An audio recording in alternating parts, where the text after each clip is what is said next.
My wildlife connection came when I was in India. I was born and raised in Kerala.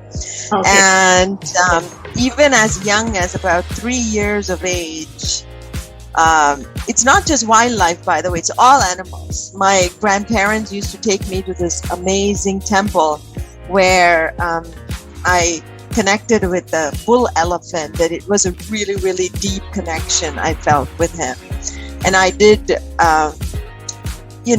every time I saw him, it was almost like he's my soul animal. And the handlers, the mahouts, they would just leave me with him to play. And they had no concerns at all because both of us were like so comfortable in each other's company.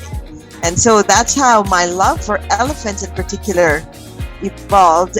Hi everyone, welcome to Now Boarding, a new travel podcast by me, Payal Nair. Hi everyone, today I am in conversation with Sangita Iyer. This is going to be a very, very special episode. In fact, it's going to be released on a very special day, which is the World Elephant Day. Sangita she's an author, she's a filmmaker, she is a Nat Geo Explorer. She's also the founder of the Voice for Asian Elephants Society. And I'm so excited and so looking forward to this conversation. Thank you for joining me today, Sangita. And you are in Canada at the moment, I understand. Absolutely. And thank you for having me. It's a pleasure to meet you and, to be able to share whatever I can that'll benefit the greater good. Thank you. I look forward to that. So just a little background to you, Sangita. I understand from before our conversation, before we started recording, that you moved to Canada in 1989, right? So where did you move from and what was the reason for that? Wow. So I moved from Kenya. I lived in Nairobi for about 3.5, 4 years, where I used to teach biology to grades 10, 11, and 12. And I moved to Canada because, I got caught up in a coup, a political coup. And, I was returning home with my family and we were stopped and looted, our jewelry and everything taken. I had luckily we didn't have a lot of cash or whatever, but that really helped us decide that we got to get out of there soon. So within a week we were out of Kenya, and we had a friend who had already moved to Canada from Kenya, and he helped us with the immigration process, etc. And so that's how we moved here. So I'm just starting to feel that the connection with wildlife probably came to you from when you were living in Kenya. No, my wildlife connection came when I was in India. I was born and raised in Kerala. Okay. And even as young as about 3 years of age, it's not just wildlife, by the way, it's all animals. My grandparents used to take me to this amazing temple where I connected with the bull elephant, that it was a really, really deep connection I felt with him. And I did, every time I saw him, it was almost like he's my soul animal. And the handlers, the mahouts, they would just leave me with him to play. And they had no concerns at all because both of us were like so comfortable in each other's company. And so that's how my love for elephants in particular evolved. And there were times, apparently my grandmother used to tell me when I became a teenager, she said, Sangita, at that young age, like between 3 and 3.5, 4 years of age, you were asking me some deep questions. Apparently I asked her, why does this elephant have, chains on his legs, like, and a pointed, not necessarily articulating the way I'm articulating now, but in my own childish words. And my grandma said, well, it is because he has to stay at the temple. And she said, I'm going to get you the same thing. So next day, my smart grandma, she went out and got me the anklets, and she tied it on my legs, and she said, look, you have it too now. I said, no, but that elephant has the two anklets tied together like this, and mine is not. And my grandma looked at me and said, I was speechless, because I didn't know how to respond to that question. And the rest is history, because I just feel like my fate was carved out when I was such a young girl. So what came first? You being a filmmaker and doing the docu-series that you did for Nat Geo. Did that come first, or did you found the Voice for Asian Elephant Society first? What was the progression? Yeah, that's a good question, but it was indeed a progression, and it all happened, within a span of about 5 to 6 years. So in 2013, when I was visiting my father, he was dying, and there was a chain of events that took place that led me back to Kerala. By this time, my family had moved to Mumbai, so that's where I was visiting my family. But I had a conservation friend, and who, he invited me to Kerala. He said, you got to come here and you got to visit these temples and see how elephants are being treated. And immediately, of course, it's the flashback, right? I'm like, wow, I'd love to go and visit and reconnect with my elephant. And so my dad was just healing, and I said, I just need a couple of days break. I'm going to go and I'll come back. Of course, I went there, and I am a videographer. So no matter where I go, I carry my camera with me. And when I visited the temple, I am telling you, I was utterly devastated to see the, plight of these temple elephants, the embodiment of Lord Ganesh. Many of them had tears flowing down their faces.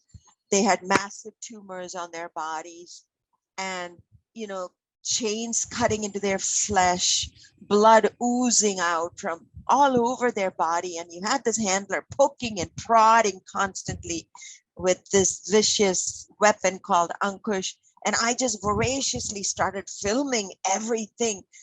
I didn't feel emotional at the time, because I was just so caught up in this thing. I got to capture this. I got to capture this. So I think I grabbed about 25 hours of footage, and I returned to Toronto, and I thought to myself, oh my God, I got to do something with this.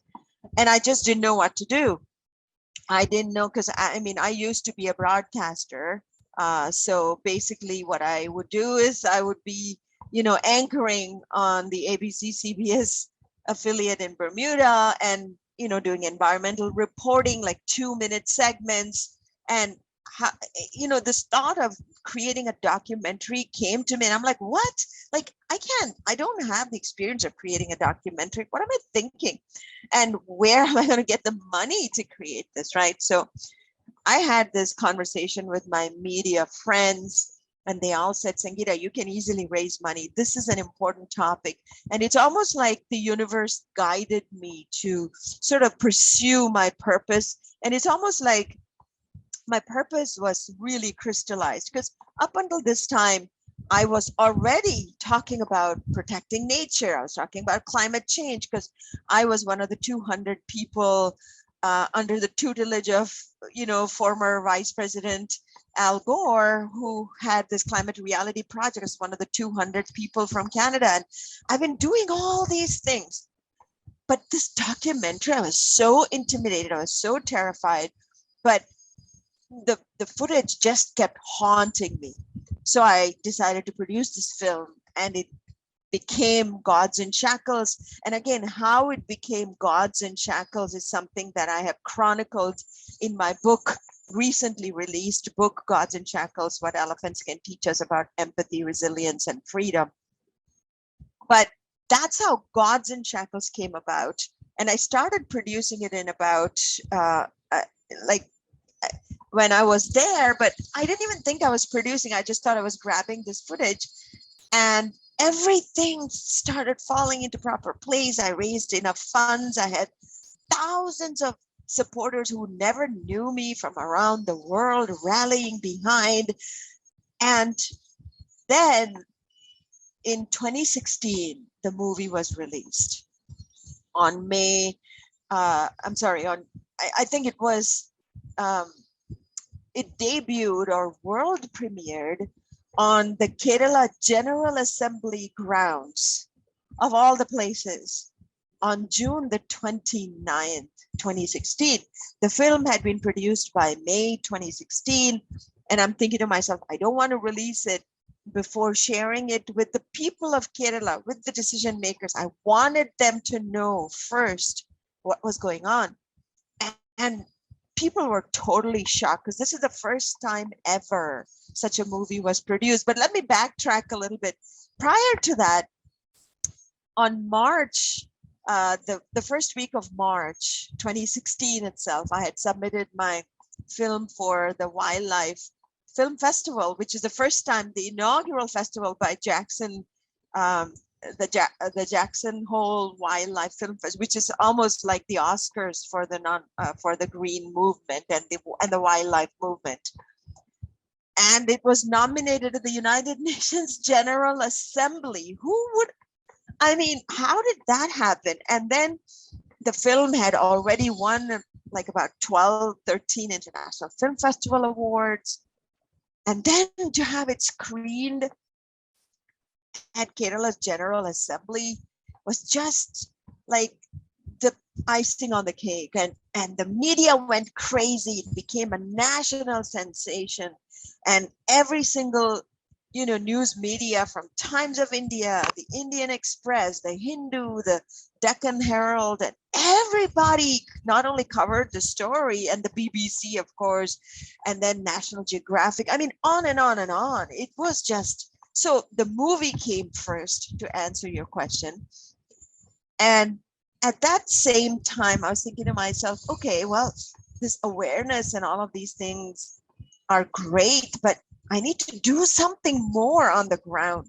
So in July 2016, as it turned out, I also received the nonprofit status for Voice for Asian Elephant Society. So those two happened about the same time. That happened in July 2016. When you screened the film in Kerala, and the location of it as well, was there a reaction from the religious groups? Was there some kind of a sentiment which said, how dare you? Because I also, during the course of the film, I think the DOP, a couple of times I saw, like, there was this one particular guy who kept saying, no, you cannot film this and go away, or something like that, So what kind of a reaction was there? So the reactions were mixed. There were some MPs and MLAs even who were at that screening, and they were shocked. Many of them were in denial, though, because their only goal is to preserve their culture. And I have been cyberbullied, and even news stories about me being cyberbullied has emerged. I received numerous death threats because it is actually, hitting their pocketbook, because now it's like, wow, this is exactly like you said, the embodiment of Lord Ganesh. Elephants are considered the embodiment of Lord Ganesh, and look at the way, is this what Lord Ganesh wants us to do, to treat these beautifully intelligent, sentient, and social animals, who are just such gentle beings, to be treated in this atrocious manner? That's the question that I raised. I said, there are absolutely no Hindu or Christian or Islamic scriptures that talk about exploiting elephants for profit, because that's what is actually going on. It is the individual elephant owners who lease out these elephants as though they are, a commodity, and then they make mint money. There are, certain celebrity elephants who bring in approximately $10,000 per day. and they are transported from festival to festival in precarious positions through precarious roads, all for making money. So how can you say that this is culture and religion when you are actually sitting and minting money? Why don't you just allow the elephants to be paraded for free then, if money is not an issue, right? And that's the question that I asked all of them. And the Speaker of the General Assembly was very moved. He was so supportive of this mission and the social issue. The Chief Minister also was incredibly supportive. And ever since the release of that film, some of my advisors back in Toronto, they said, Sangita, you're going to need some security to protect you when you're traveling, because we had organized a lot of screenings across Kerala and India and stuff like that. Of course, I had no concerns screening the films in New Delhi or Bangalore, but in Kerala, I was provided like VVIP status, and police used to follow me. I was escorted everywhere. I had like a whole, group of policemen in undercover clothing, etc. But even then, after the screening of the movie, one man came and attacked me. He grabbed my hand and he put his business card and he kind of defiantly said, we're going to keep doing this. And what he does usually in his business is to produce, capture equipment that will send shock to the elephants. I'm like, wow, I'm so happy that I had the police to protect me. So the reactions, but the audience reactions were just devastating. And many of them came to me and some of them began to cry. Some of them said, Lord Ganesha will bless you. And the elderly people were like literally in tears because not a lot of people knew about this. But the irony of it all is that in spite of now learning all these things, it still goes on. Are elephants domesticated, or are they just left in the wild? Because in India, you see elephants, they just they are almost like a toy for people. So when did that actually happen? So to begin with, elephants can never be domesticated because they can never lose their wild instincts. Domesticated is a word that they use as a cover up. It's almost like a deceptive word. They're not like cows or buffaloes. It takes generations after generations after generations for an elephant to be domesticated, but they are tamed. Taming meaning they're brutalized with vicious weapons such as ankush and long poles and spears with pointed edges, spiked chains, all these just horrific weapons.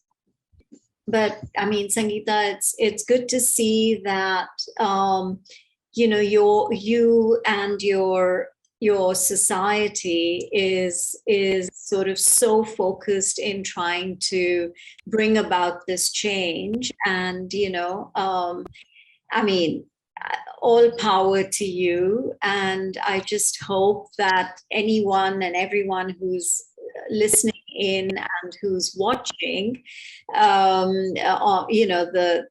interview, it feels empathetic and wants to help in enabling you to as much as possible try and try and find solutions and help in whatever way they can. So thank you so much, Sangita. I mean, I know that when I watched the film and I saw parts of your docu-series, I have to say that I was so moved. And I was there were tears because there was one particular elephant in your film whose trunk is paralyzed. And I just could not, I can't even begin to describe to you how I felt when I saw how the elephant was trying to feed itself, and I hope and I wish you all the very best. And I hope that, the amount of work that you are putting in, there is some sort of silver lining for these elephants. So thank you so much for talking to me today, Sangita. You're welcome. If there's anything I wanted to mention, it's like people have to become aware of what's going on, educate themselves, and spread the video. Like National Geographic Society funded, the short film series, some of which you had watched, and that is available for free. People can just, log on to elephantmatrix.com and they can watch it. So create awareness, educate, spread the word. And with regards to the projects, we are already implementing solutions. Anybody, if you can, please contribute. We need money to make all these things happen. Without money, we can't implement the solutions. And we have fundraisers constantly. They can donate through our website. And I'll give you the website link that you can probably put on your YouTube or anywhere else that you want. So thank you so much also for, having me and giving the opportunity to amplify the work that we are doing, also to create awareness regarding the plight of elephants of India. They deserve to be free. They don't deserve to be in captivity. Absolutely. Yeah, I agree with you there. So thank you again, Sangita, and good luck. Thank you so much. Thank you. Okay. Bye for now. Bye. Bye. Hope you enjoyed this episode of Now Boarding, a travel podcast.